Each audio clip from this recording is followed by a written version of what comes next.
নমস্কার, সবাই কেমন আছেন? আমি সুমনা। আমার গল্প বা উপন্যাস যদি আপনাদের ভালো লেগে থাকে তাহলে লাইক কমেন্ট করবেন। আজ পড়ব নতুন একটা গল্প, তোমার প্রেমে পাগল। লিখেছেন তাহমিনা মিম। আমার এতদিনের অপেক্ষার আজ অবসান ঘটল। আজ উনি দেশে ফিরবে। ইস, আমার এত লজ্জা লাগছে কেন? বলেই হাত দিয়ে মুখ ঢাকলো মিম। কিছুক্ষণ পর লজ্জা ভাব কাটিয়ে আয়নার দিকে তাকালো মিম। নীল শাড়ির সাথে নীল চুড়ি, চুলগুলো খোলা, হালকা কাজল আর লিপস্টিক দিয়ে সে আজ তার মাহতিম ভাইয়ার পছন্দ মতো সেজেছেন। আচ্ছা, আমি যে ওনার পছন্দের রঙের শাড়ি পরেছি, ওনার কাছে কি আমার ভালো লাগবে? ইস, ভাবতেই লজ্জা লাগছে। কিরে মিম, তুই কি যাবি না, না আয়নার সামনে বসে থাকবি? যদি না যাস তো বলে দে, আমরা চলে যাই। মিম চোখ তুলে পেছন দিকে তাকিয়ে বলল, নানা ভাইয়া, আমি যাব তোমাদের সাথে। চল তাহলে। দাদাই দাদিমা, চলো, আমাদের দেরি হয়ে যাচ্ছে। তারপর সবাই এয়ারপোর্টের উদ্দেশ্যে রওনা দিল মাহাতিমকে রিসিভ করার জন্য। আপাতত বলে রাখি, মাহাতিম মিমির চাচাতো ভাই, বাকিটা আস্তে আস্তে জানতে পারবেন। অনেক বছর পর মাহাতিম দেশে ফিরছে, তাই সবাই অনেক খুশি। মাহাতিম লন্ডনে থাকে। ছোটবেলা মাহাতিমের বাবা মা গাড়ি অ্যাক্সিডেন্টে মারা যাওয়ার পর ও লন্ডন চলে যায়। ওখানে মামার কাছেই ছিল, একবারও বাড়ি আসেনি। এইসব কথাগুলোই মিম গাড়িতে বসে ভাবছিল। হঠাৎ কারো ধাক্কায় মিমের ভাবনা ভাঙল। কি মিমি আপু, কি ভাবতেছ? আমার ভাইয়ার কথা নাকি? মজা করে কথাটা বলল সামিয়া। মিমি তখন খুব লজ্জা পেল, কিন্তু সামিয়াকে বুঝতে দিল না। তারপর অভিমানী সুরে বলল, কই না তো, আমি তোর ভাইয়ের কথা কেন ভাববো? তোর ভাইয়া কি কখনো আমার কথা ভেবেছে, নাকি আমার খবর নিয়েছে? বলেই অন্যদিকে তাকালো। হইছে, আর মিথ্যা বলতে হবে না, আমি সবই বুঝি। এই যে আমার ভাইয়ার কথা ভাবছিলে, সেটা তোমার মুখ দেখেই বোঝা যাচ্ছে। তুমি যে লজ্জায় লাল হয়ে যাচ্ছ। আমি তোমাকে ছোটবেলা থেকেই চিনি, আমার ভাইয়ের কথা বললে তুমি খুবই লজ্জায় লাল হয়ে যাও। আর ভাইয়ার সাথে অভিমান করে থেকো না, বেচারা অনেকদিন পর দেশে ফিরছে। মিমি আর কিছুই বলল না সামিয়াকে। অন্যদিকে তাকিয়ে আবারও ভাবতে লাগলো, আচ্ছা, উনি এত বছর পর বাড়ি ফিরে আমাকে কি উনি চিনতে পারবেন? আমার কথা কি ওনার মনে আছে, নাকি উনি আমাকে ভুলে গেছেন? ধুর বাবা, আর ভাবতে পারছি না। ওনাকে না হয় সবকিছু জিজ্ঞেস করে নেব। গাড়ি এসে থামলো এয়ারপোর্টের সামনে। মিমিও ভাবনা থেকে বের হলো। কখন এয়ারপোর্টে এসে পৌঁছলো খেয়ালই করেনি। তিনটা গাড়ি এসে থামলো এয়ারপোর্টের সামনে। একটাতে বডিগার্ডেরা, অন্য অন্য দুইটাতে পরিবারের সবাই, শুধু মিমির বাবা মা বাদে। দীর্ঘ 1 ঘন্টা জার্নির পর ওরা এয়ারপোর্টে এসে পৌঁছেছে। গাড়ি থেকে সবাই নেমে দেখতে পেল মাহতিম দাঁড়িয়ে আছে ওর বডিগার্ড জুবানের সাথে। মিমি তো মাহাতিমকে দেখেই হার্টবিট ফাস্ট হয়ে যাচ্ছে, আর প্রচুর লজ্জাও পাচ্ছিল। ইস, উনি এত সুন্দর হয়ে গেল কি করে, বলেই তাকিয়ে রইল মাহাতিমের দিকে চোখ বড় বড় করে। মাহাতিমও মিমিকে দেখে চোখ সরাতে পারছে না। মিমি আজ ওর পছন্দ মতো সেজেছে। ছোটবেলায় একবার মিমি ওর বার্থডেতে নীল রঙের ফ্রক পরেছিল। তখন মাহাতিম মিমকে বলেছিল নীল রং তার খুব পছন্দের, আর নীল রঙের শাড়িতে মেয়েদেরকে নাকি অনেক ভালো লাগে। তুইও বড় হয়ে নীল রঙের শাড়ি পরিস। সেই থেকে মিমও নীল রং পছন্দ করে, মাহাতিম জানে। মাহাতিম মিমিকে আরও কিছুক্ষণ দেখে নিজেকে কোনো রকমে সামলিয়ে সবার কাছে এলো। আসতে সামিয়া ওকে জড়িয়ে ধরেই কেঁদে দিল, আর অভিমানী সুরে বলল, ভাইয়া, তোমার কি একবারের জন্য আমার কথা মনে হয়নি? আমাকে দেখতে ইচ্ছে করেনি? কেন আমাকে একা রেখে তুমি চলে গিয়েছিলে? বাবা মা যাওয়ার পর আমি কতটা একা হয়ে গিয়েছিলাম। তারপর তুমিও আমাকে রেখে চলে গেলে। নিজেকে আমার কতটা একা মনে হয়েছিল জানো তুমি? কতটা কষ্টে এতদিনগুলো দিন পার করেছি জানো তুমি, বলেই কাঁদতে থাকে। মাহাতিম সামিয়াকে সান্ত্বনা দিতে দিতে বলল, শুধু তুই একা কষ্ট পাসনি রে পাগলি, তোকে ছেড়ে থাকতে আমারও অনেক কষ্ট হয়েছে। কিন্তু বাবা মায়ের অ্যাক্সিডেন্টটা আমি মেনে নিতে পারছিলাম না, তাই দেশে ফিরে আসিনি। মনে মনে বলল, তোকে এখন আমি সব কিছু বলতে পারবো না সামিয়া, সরি। সময় হলে সব কথা তোকে খুলে বলবো। কিন্তু তোকে আমি অনেক মিস করেছি। তোকে আমি আমার কাছে নিয়ে যেতে চেয়েছিলাম, কিন্তু পরে মনে হলো তুই আমার সাথে একা একা থাকার চেয়ে এখানে সবার সাথে থাকলে ভালো থাকবি। বাবা মায়ের জন্য মন খারাপ হবে না তোর। আর মন খারাপ হলেও সবাই তোর পাশে থাকবে, তোকে ভালোবাসবে। এই ভেবে আরো কিছুক্ষণ সামিয়াকে বোঝানোর পর অবশেষে সামিয়া বুঝতে পারলো ওর ভাই ওর কথা ভেবেই ওকে এখানে রেখে গিয়েছিল।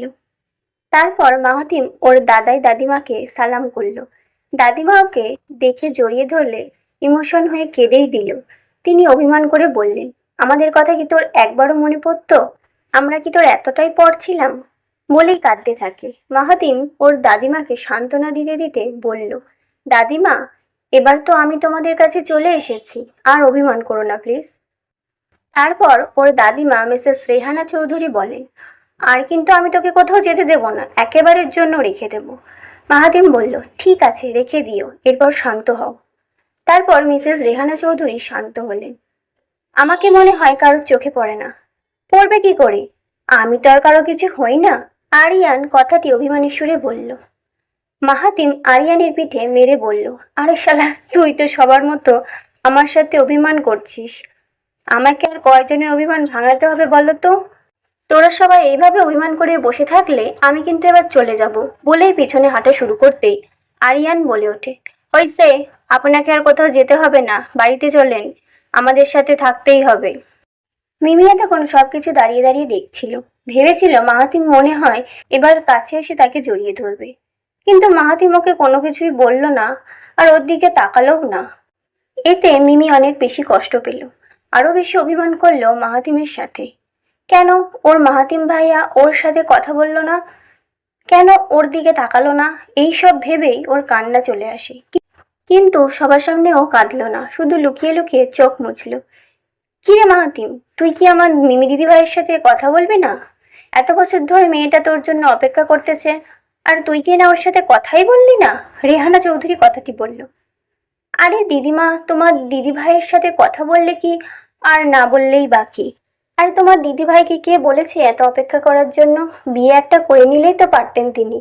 মাহাতিম মিমিকে রাগানোর জন্য মজা করে বলল। মিমি মাহাতিমের কথা শুনে খুবই কষ্ট পেল, আর কোনো রকমে কান্না আটকে দৌড়ে গাড়িতে চলে গেল। রেহানা চৌধুরী বলল, তুই কি রে মাহাতিম, মেয়েটা কত আনন্দ ছিল তোর আশা নিয়ে, আর তুই এখন দেখতো মেয়েটা কষ্ট পেয়ে চলে গেল। আর দিদিমা, আমি তো মজা করে বললাম, কিন্তু ও যে কষ্ট পাবে সেটা তো বুঝি নাই। আচ্ছা, সমস্যা নাই দাদিমা, রাতে তোমার নাতনির রাগ ভাঙিয়ে নেব। তোমরা কি আর সারাদিন এখানেই দাঁড়িয়ে থাকবে নাকি? বাসায় যাবে? অনেক তো হলো, বেচারা মাহাতিমকে আর কতক্ষণ দাঁড় করিয়ে রাখবে? অনেকক্ষণ জার্নি করে এসেছে, বাসায় যেয়ে আগে রেস্ট নিই, তারপর না হয় বাকি কথা হবে।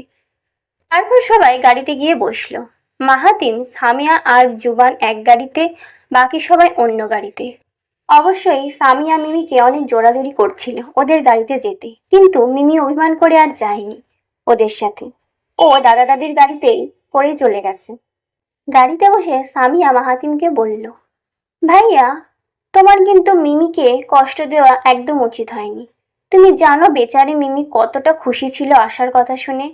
গাড়িতে বসে সারা রাস্তা তোমার কথাই ভেবেছে, আর তুমি কি না ওরে কষ্ট দিলে, ওর সাথে কথাই বললে না। আচ্ছা বাবা, আমি ওরে আর কষ্ট দেব না, বাড়ি যেয়ে ওর সাথে কথা বলবো, কেমন? আচ্ছা ঠিক আছে। বাড়ির সামনে এসে গাড়ি থামতেই সবাই বাড়ি থেকে নামলো। মিমি গাড়ি থেকে নেমে আর কারো দিকে না তাকিয়ে সোজা চলে গেল বাড়ির ভিতরে। এসে ওর রুমে এসে দরজা বন্ধ করে দিয়ে কাঁদতে লাগলো। মাহাতিম মিমির যাওয়া তাকিয়ে থেকে দেখলো, কিন্তু কিছু বলল না, কারণ ও জানে ওর ছোট বউটা ওর সাথে অভিমান করে আছে। মাহাতিম মিমের যাওয়ার দিকে তাকিয়ে দেখছিল, কিন্তু কিছু বলল না, কারণ ও জানে ওর বউটা ওর সাথে অভিমান করে আছে। তারপর সবাই বাড়ির ভেতরে প্রবেশ করলো। মাহাতিমকে দেখে মিমের মা ও বাবা আমিয়া চৌধুরী ও আরফ চৌধুরী এগিয়ে আসলেন। মাহাতিম ওনাদের সাথে কিছুক্ষণ কথা বলে ও ওর রুমে চলে গেল। আমিয়া চৌধুরীও মাহাতিমের সাথে অভিমান করেছিলেন, কিন্তু মাহাতিমকে দেখে সব অভিমান চলে গেল। মাহাতিম হলো ওনার বান্ধবী আর ভাসুরের ছেলে। ওনারা দুই বান্ধবী মাহাতিমের বাবা ও চাচা দুই ভাইকে বিয়ে করে, আর ওনারা নিজেদের বিয়ের আগে ঠিক করে রেখেছিলেন যার ছেলে হবে তার সাথে অন্যজনের মেয়ের বিয়ে দেবেন। তাই তো মাহাতিম আর মিমের বিয়ে ছোটবেলাতেই হয়ে গিয়েছিল। তখন মিমের বয়স ছিল 6 বছর আর মাহাতিমের বয়স 15। আর বিয়ের পরেই মাহাতিমের মা বাবা অ্যাক্সিডেন্টে মারা যান। এইসব ভাবতে তিনি নিজের চোখের জল মুছলেন। মাহাতিম রুমে এসে ফ্রেশ হয়ে নিল। তারপর নিচে গেল ডিনার করতে। খাবার টেবিলে সবাই বসে আছে, কিন্তু মিম আসেনি। বাড়িতে আসার পরও আর ওর রুম থেকে বের হয়নি। আমিয়া চৌধুরী মিমকে অনেকবার ডেকেছিলেন ডিনার করার জন্য, কিন্তু মিম বলেছে ওর খিদে নেই, ও খাবে না। তাই আর উনিও জোর করেননি, কারণ তিনি জানেন ও যখন খাবে না বলেছে তখন ও খাবেই না, পরে ঠিকই লুকিয়ে খেয়ে নেবে। ডিনার শেষ করে যে যার রুমে চলে গেল। মাহাতিম খাবারের প্লেটে খাবার নিয়ে মিমের রুমে গেল। মিমের রুমের দরজা বন্ধ দেখে মিমকে ডাকতে লাগলো, কিন্তু মিম দরজা খুলছে না। তাই আবারও ডাকতে লাগলো, এই মিমু দরজা খুলো। কি হলো মিমু, তুমি কি শুনতে পাচ্ছ না? তোমাকে দরজা খুলতে বলছি তো। মিমু, আমাকে রাগিও না, এবার যদি দরজা না খুলো তাহলে কিন্তু খুব খারাপ হবে। আমি কি করব আমি নিজেও জানি না। প্রচুর রাগ নিয়ে কথাটা বলল মাহাতিম। মিম এবার বেশ ভয় পেয়ে যায়, কারণ মাহাতিমের রাগ সম্পর্কে সে জানে। কারণ ছোটবেলায় ও অনেকবার মাহাতিমের রাগ দেখেছে, সেই থেকে ও মাহাতিমকে অনেক ভয় পায়। মিম ভয় নিয়ে এবার দরজা খুলে দিল। কি হলো, এমন ষাঁড়ের মতো চিল্লাচ্ছেন কেন? দরজা খুললেই মাহাতিম ভেতরে আসলো। কি আমি ষাঁড়ের মতো চিল্লাচ্ছি? আমাকে ষাঁড় বলো? তোমার এত সাহস আসে কোত্থেকে? সাহস আবার কোথা থেকে আসবে? হয়েছে, এবার তোমার আজাইরা কথা বন্ধ করো। তোমার সাহস আছে কি নাই সেটা দেখব পরে। আগে আমার পাশে এসে বসো। কেন, আমি আপনার পাশে বসতে যাব কেন? আমি বলছি তাই আসবে। আসো বলছি। না, আসবো না।